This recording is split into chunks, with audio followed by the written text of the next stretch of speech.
Olá, meu nome é Carolina Negreiro, sou neuropsicóloga, conselheira do MAP e hoje estou aqui para que a gente tenha uma conversa sobre como tornar o Clube Desbravador um ambiente mais acolhedor e preparado para que a gente receba todo tipo de desbravador e não apenas receba esse desbravador, mas contribuindo para que esse desbravador se sinta bem ali, se sinta acolhido, feliz e queira continuar ali até quando for possível. Sabemos que esse é um processo desafiador, pois existem crianças e adolescentes de diferentes personalidades, tipos, características, mas sabemos que também com um preparo adequado é possível tornar o clube esse ambiente inclusivo e também acolhedor. E hoje nós vamos conversar um pouco sobre o que é inclusão, né? Aprender sobre alguns termos e nos capacitar ainda mais para realizar esse trabalho com excelência da maneira que Deus deseja. Então vamos lá? Mas não tem como nós falarmos de inclusão se nós não começarmos com a palavra de Deus. Tem muitos textos bíblicos que nós podemos tirar lições impressionantes sobre a inclusão, mas eu escolhi hoje, para nós refletirmos um pouco, o texto que está em João, no capítulo 5. O texto de João, no capítulo 5, nos narra a história da cura de um paralítico. Era um homem que estava ali sentado ao redor de um tanque. Nesse tanque não tinha apenas esse homem assentado, mas tinham muitas outras pessoas, mancos, cegos, mudos, surdos, pessoas com diversos tipos de deficiência. E ele estava ali sofrendo há 38 anos. A crença daquelas pessoas era que todas as vezes que a água daquele tanque se movimentasse, movida por um anjo, o que entrasse primeiro seria curado. Um dia Jesus estava passando por aquela localidade e quando ele olhou e viu a situação de sofrimento daquele homem, ele desejou transformar a vida daquela pessoa. E ele fez uma pergunta então para o paralítico, que foi a seguinte: você deseja ser curado? Aquele homem, com um pouco de incredulidade, olha para Jesus e diz: eu quero, mas todas as vezes que a água se movimenta, eu não tenho ninguém que me coloque até o tanque. Jesus, então, cheio de amor, realiza um milagre na vida daquele homem e diz para ele: levanta, toma o teu leito e anda. Instantaneamente, aquele homem se sentiu curado, levantou-se, tomou o seu leito e ficou regozijante pela transformação que Jesus fizera. Quais as lições nós podemos aprender com essa história bíblica que aconteceu há milhares de anos atrás, mas que nos alcança ainda nos dias de hoje? A primeira lição, e é a lição que nós também, como membros de igreja, como líderes de igreja, como diretores de clube, conselheiros de clube, devemos ter em mente, é a lição da empatia. Precisamos olhar para as pessoas com o desejo de suprir as suas necessidades. A partir do momento que nós conseguimos, como líderes, olhar para os nossos desbravadores, olhar para os nossos liderados, olhar para os nossos irmãos, pensando no que ele está passando e como nós podemos contribuir para que ele se sinta melhor e transformar também aquela vida que às vezes pode estar em sofrimento como daquele homem, nós iremos conseguir realizar uma grande transformação. Eu sei que aprender sobre inclusão, aprender sobre os transtornos, né, é sempre um requisito para nós que somos líderes, é solicitado, né, que nós saibamos desempenhar esse papel. Mas o nosso motivador não deve ser porque é um requisito necessário. O nosso motivador, de fato, precisa ser o amor. Se o nosso motivador não for o amor, nós não vamos conseguir desenvolver esse papel da maneira que Deus deseja. E a motivação de Jesus com aquele homem naquele momento foi o amor. Jesus olhou para ele com empatia, com o desejo de transformar aquela vida. É assim que nós devemos olhar para todos os bravadores que estão no nosso clube. Em especial, aquele desbravador que for atípico ou então que for um desbravador com deficiência. A segunda lição importante que a gente aprende no texto de João, né, capítulo 5, é sobre a oportunidade.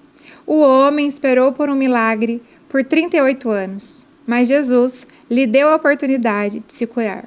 Inclusão é sobre criar oportunidades. né? E não nós termos comportamentos que irão tirar essas oportunidades. Se nós olharmos para a história em João, no capítulo 5, a gente percebe que aquelas pessoas estavam ali todas esperando um momento mágico para que a transformação acontecesse. Mas na vida real, esse momento mágico, ele não acontece nunca. E eu e você é que somos os agentes de transformação de Deus para a vida das pessoas.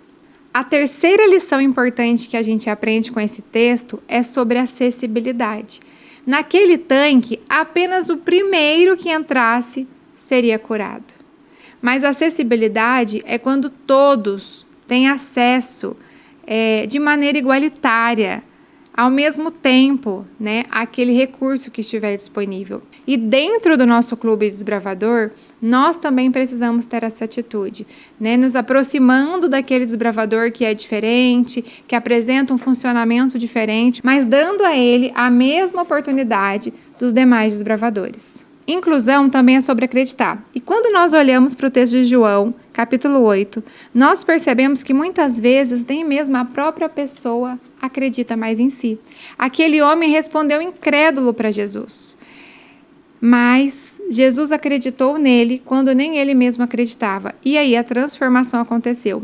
Pessoas com deficiência, às vezes já sofreram tanto preconceito, já ouviram tantos nãos, sofreram tanta rejeição, que nem elas mesmas mais acreditam em si. E nós precisamos ter esse olhar diferenciado para que a gente possa fazer renascer nelas esse sentimento de que elas são capazes. E por fim, a última lição bíblica que aprendemos para que a gente possa ir para a parte prática da aula é sobre o julgamento. Depois que aquele homem foi curado, alguns judeus não gostaram da cura.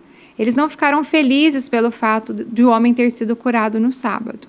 Infelizmente, quando nós tivermos uma atitude de incluir a pessoa com deficiência, de dar espaço para um desbravador atípico, por vezes podemos ser julgados também. Podem vir pessoas dizendo que aquela não é a pessoa ideal, que aquele desbravador não é capaz, mas assim como no texto bíblico, nós precisamos deixar os julgamentos de lado e acreditar da mesma maneira que Jesus fez. Então agora vamos para a prática.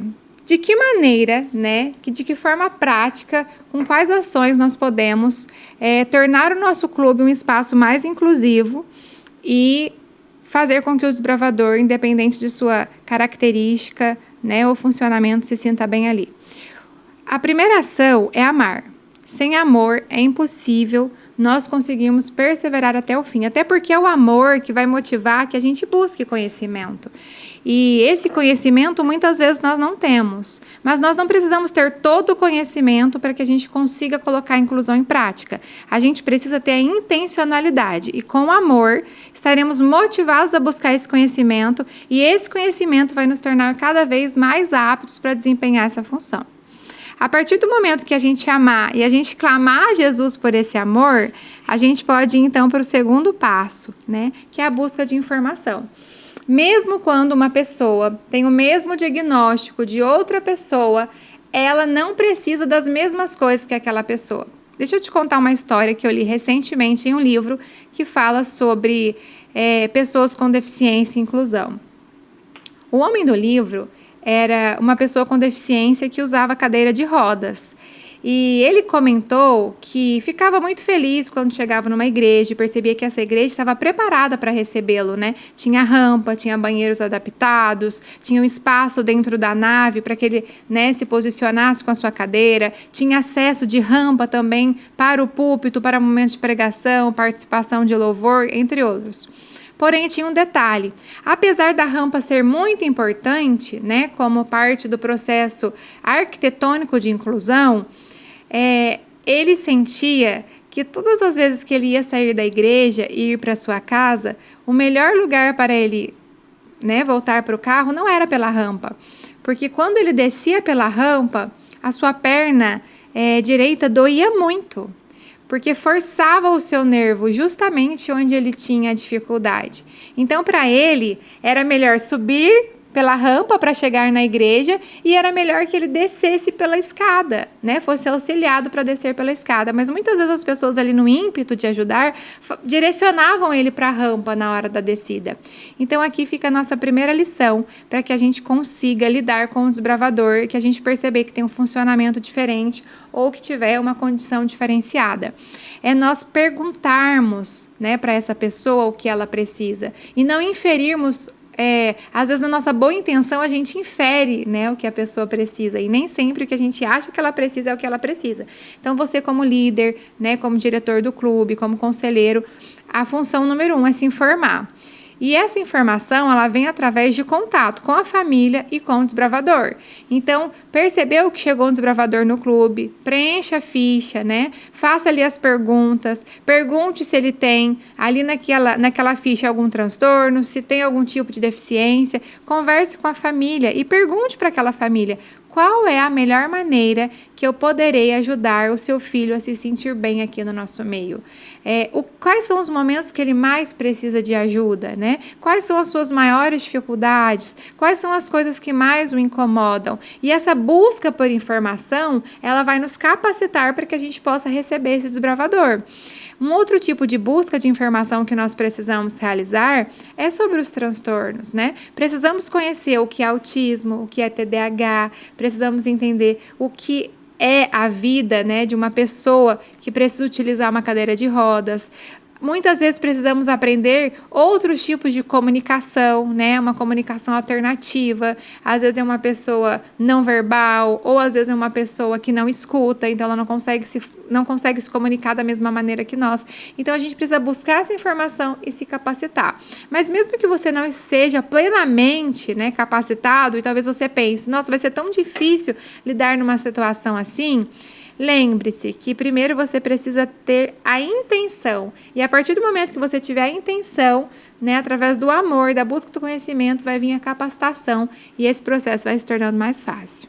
Vamos agora falar um pouco sobre o uso correto dos termos, tá? Porque alguns termos, eles trazem muita estigmatização, né, sobre a pessoa com deficiência. Então, alguns termos que você deve evitar e jamais utilizar, porque eles são termos extremamente estigmatizadores. Hoje nós utilizamos o termo, ele é uma pessoa com deficiência, né? Então não utilize o termo, olha, ele é uma pessoa especial ou ele é um deficiente, porque quando a gente utiliza esses termos, a gente transforma a pessoa na deficiência, sendo que na realidade a deficiência ela apenas faz parte daquela pessoa, mas ela continua sendo uma pessoa como qualquer outra, que tem sonhos, medos, alegrias, ansiedades, desejos e também vontade de ter uma participação social e uma participação relevante em qualquer grupo. Outro ponto importante para que o nosso desbravador se sinta ali pleno dentro do clube: não enfatize as limitações, mas valorize as possibilidades. E falando um pouco aí do MAP, do Ministério Adventista das Possibilidades, que é um ministério novo na igreja, mas que tem crescido cada vez mais e que deve estar presente em todos os departamentos, é justamente essa a explicação do nome dele, Ministério das Possibilidades. Muitas vezes nós temos o hábito, né? O nosso olhar, ele é treinado para olhar para aquela pessoa já enxergando a limitação.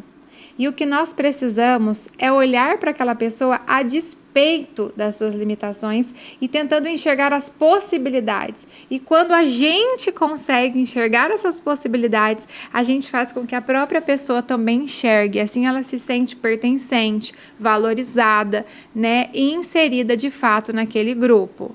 Um outro detalhe importante é nós sempre nos preocuparmos com a estrutura física dos espaços onde estão acontecendo as atividades do clube.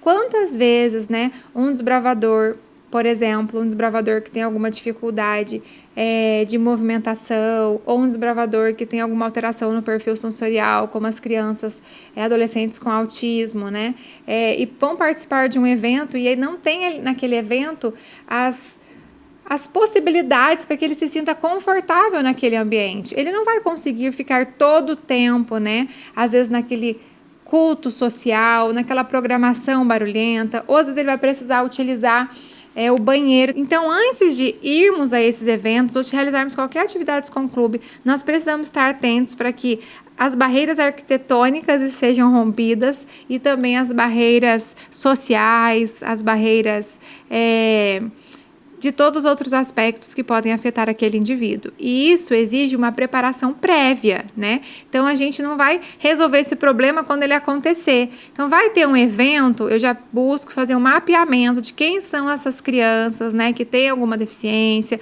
quem são essas crianças atípicas, como nós vamos estruturar a situação para que fique mais confortável e seja viabilizada a participação delas. É preciso que a gente fique atento com relação a isso, nas reuniões do clube, nos eventos do clube, nos acampamentos ou qualquer outra atividade que vai acontecer dentro e fora da igreja. Bom, pode parecer um grande desafio e realmente mas se nós estivermos dispostos, nós seremos cada vez mais capacitados por Deus para que isso aconteça.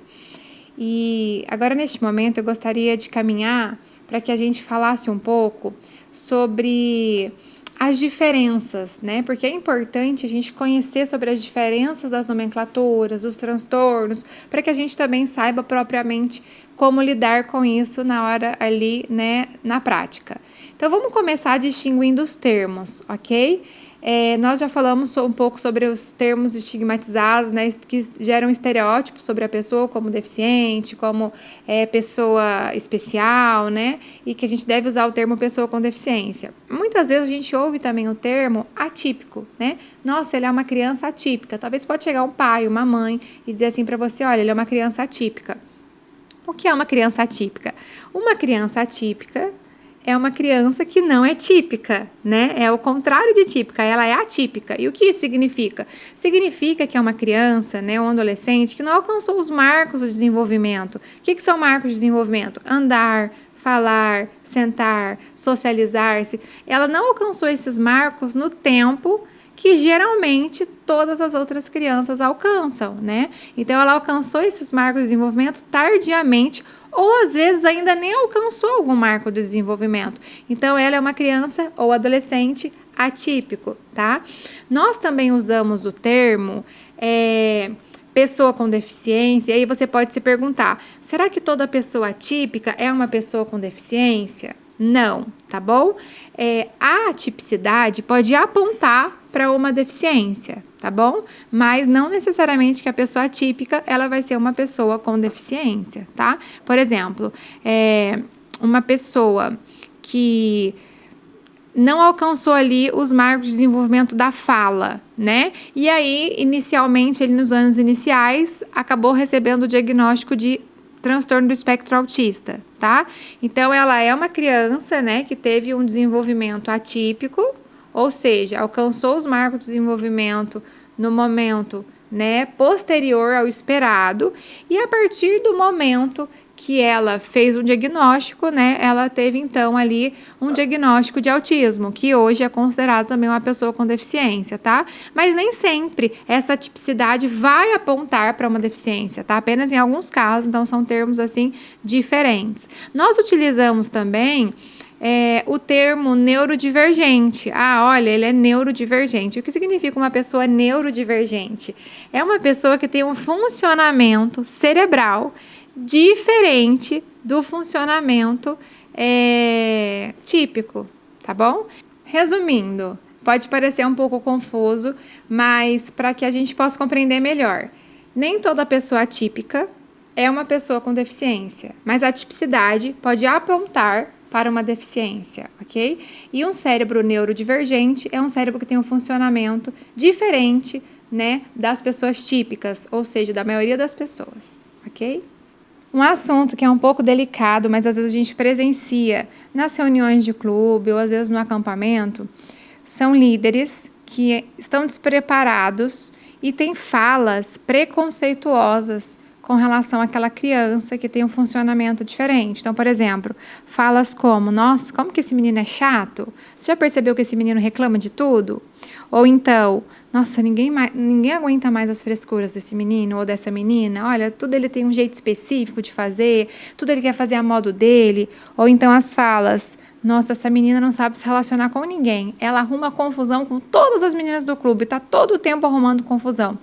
Frases como essa só refletem o nosso despreparo, né? Então, nós precisamos entender o comportamento para poder saber intervir da melhor maneira e diminuir os comportamentos disfuncionais.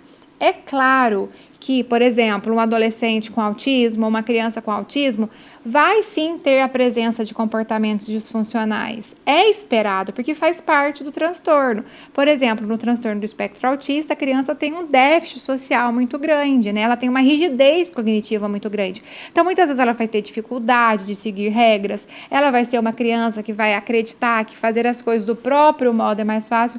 Eu vou contar uma historinha para vocês. O meu esposo, ele é autista, né? E quando criança ele não tinha o diagnóstico, ele recebeu o diagnóstico recentemente, há alguns anos. E quando nós fomos transferidos para a igreja, que hoje ele é pastor, que foi inclusive a igreja onde ele cresceu, né, e se desenvolveu, o diretor do clube, na época, né, dos desbravadores, me contou uma situação que hoje a gente acha engraçada, mas que eu tenho certeza que naquele momento foi bem difícil para o diretor do clube vivenciar. Todos eles foram passear em grupo para o Morro da Embratel, que é um morro, né, bem conhecido aqui na nossa região. É um ponto turístico, onde os bravadores podem fazer uma caminhada, podem ali em cima fazer um piquenique. E ele ali, pequeno, né, desbravador ainda, foi fazer esse passeio lá no Morro da Embratel. Porém, né, ainda não tinha um diagnóstico, mas já tinha os comportamentos disfuncionais presentes. E em determinado momento, ele se cansou daquela socialização, cansou de ficar por ali, procurou o diretor do clube e disse assim: eu não quero mais ficar aqui, eu quero ir embora para minha casa. E o diretor do clube disse, né, você vai quando todo mundo for, e a gente vai descer em fila, da mesma forma que a gente subiu. E ele, naquela rigidez cognitiva, naquela vontade de fazer as coisas da maneira que achava melhor e no tempo, né, que achava necessário, ainda uma criança, ainda mais sem diagnóstico, né, sem compreensão de si. Também os líderes não conseguiam compreendê-lo justamente pelo fato de não terem conhecimento do transtorno. Ele decidiu, então, sozinho, descer o Morro da Embratel correndo sem autorização de ninguém. Isso criou um problema, porque um líder teve que deixar o grupo, descer correndo atrás dele, depois procurar a família, encontrar esse menino para poder levar ele para o pai e para a mãe e falar de toda essa situação aí constrangedora que aconteceu, né? Então, situações como essa, né, que hoje, quando passou, o líder me contou dando risada, né, porque já fazem muitos anos, são situações que podem acontecer no seu dia a dia e gerar desgaste no seu clube, né? Às vezes você vai colocar uma regra, uma situação, e aquela criança não vai compreender, vai questionar, vai te fazer perguntas em público que talvez você não esperasse que ela fizesse, que talvez aparentemente podem soar como uma falta de respeito, mas na verdade fazem parte do funcionamento dela, né? E você pode ser um instrumento de Deus para ajudar aquela criança a trabalhar os seus comportamentos disfuncionais. Porque não é pelo fato daquela criança ter um diagnóstico que todos os comportamentos disfuncionais dela serão justificados. Ah, não, essa criança é assim mesmo, porque ele é autista, sabe? Então, ele não consegue se comportar de uma forma diferente. Pelo contrário, o diagnóstico é para que a gente entenda melhor o porquê aquela criança ou adolescente está tendo aquele comportamento e, ao mesmo tempo, nós possamos estabelecer estratégias para que aquela criança aumente o seu repertório de comportamento, né? Ou seja, aumente a sua maletinha ali de ferramentas para lidar com as situações através das nossas intervenções. Então, como eu converso com essa criança, né? Será que eu posso explicar para aquela criança da mesma maneira que eu explicaria para um desbravador típico, né? Não quero a sua opinião agora, não é o momento de você falar. Será que essa seria a melhor postura?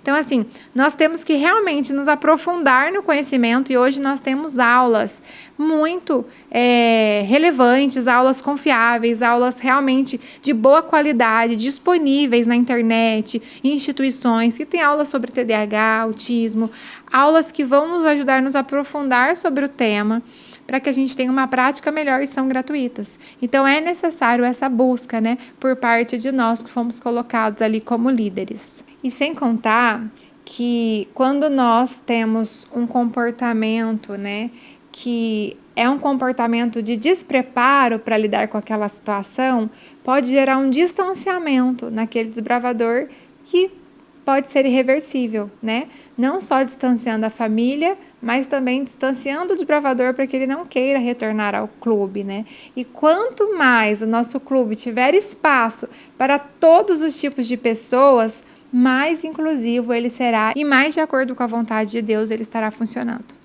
A gente conversou um pouco sobre autismo, mas o assunto do TDAH também é algo, né, que está cada vez mais difundido e que nós precisamos estar preparados.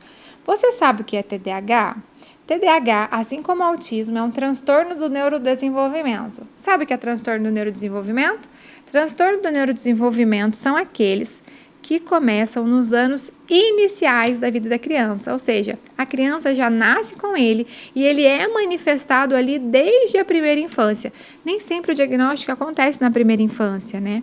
Por exemplo, no caso de autismo, às vezes aquela criança falou no tempo certo, às vezes era uma criança com inteligência preservada, né? Então, apesar dela ter um déficit social, alguns comportamentos que a gente nomeia ou rotula como estranhos, a gente não chegou a achar que era algo que precisasse de grande preocupação, principalmente alguns anos atrás, né? Onde o diagnóstico não era tão difundido.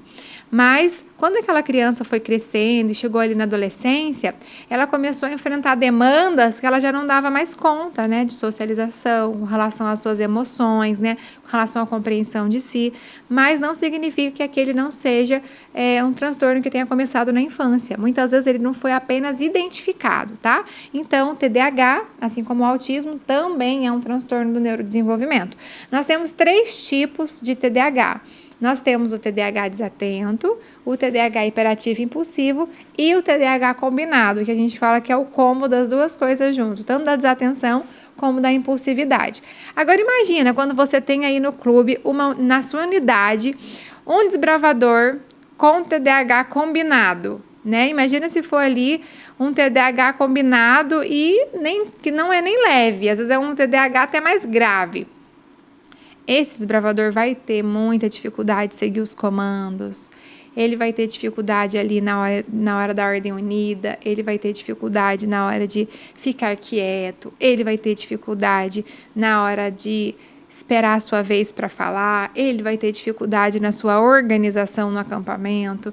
Não significa que nós vamos, né, apoiar todos os comportamentos disfuncionais, mas a gente vai entender aquela criança e vai ser um apoiador daquela criança, né? Então, eu não posso, né? Inclusão não é eu tratar todos da mesma maneira. Inclusão é eu tratar cada um de acordo com o jeitinho de cada um e dar a cada um o que é necessário para o desenvolvimento. Nós sabemos, de fato, que a inclusão é um grande desafio, mas fico muito feliz porque a nossa igreja tem crescido muito nesses aspectos. E esta aula, ela é mais uma prova disso, de que tem sido investido nesse processo de conhecimento, de aprendizado. Se você tem dificuldade para lidar com essas questões, não deixe de buscar pessoas que podem, né, lhe apoiar. Também me coloco à disposição de vocês. Estamos aqui neste momento virtual de aula, mas se desejar me procurar ali no particular, conversar comigo sobre alguma situação específica, estou à disposição para que junto nós possamos construir o aprendizado e encontrar a melhor maneira de atender aquele desbravador. E um detalhe, gente, às vezes a gente pensa que a pessoa com deficiência ou a tipicidade, ela vai estar presente apenas na vida dos desbravadores, né? Dos nossos desbravadores. Mas nós também temos líderes atípicos. Nós temos capelões de clube que são, às vezes, capelões com alguma tipicidade, neurodivergentes. Nós temos diretores de clube que também, às vezes, têm alguma neurodivergência e nós precisamos saber lidar com todos. Isso não é inato, nós precisamos buscar esse desenvolvimento. E apesar de eu ter trazido algumas dicas, né, importantes para que você coloque em prática, não tem uma fórmula mágica, porque cada um desses desbravadores são únicos. Se você tiver aí no seu clube 5 desbravadores com autismo e você colocar um do lado do outro, cada um vai ter um funcionamento de um jeito. Eles têm uma base neuropsicológica parecida, mas o funcionamento em si é diferente, porque às vezes um se incomoda com o som e às vezes o outro se incomoda com a luz. O outro se incomoda com o toque, ou às vezes o outro tem uma hipossensibilidade à dor, uma resistência muito grande à dor. Então, cada um vai ter um tipo de manifestação ali, né, dentro do espectro. Então, apesar de todos terem o mesmo diagnóstico, cada um tem um funcionamento particular e diferente. E a gente conseguir olhar a todos eles de uma maneira individualizada e com amor é o segredo para que a gente tenha sucesso na nossa liderança. Que Deus abençoe a todos vocês, que possamos continuar crescendo nessa direção e sermos uma bênção para a obra de Deus. Que Deus abençoe.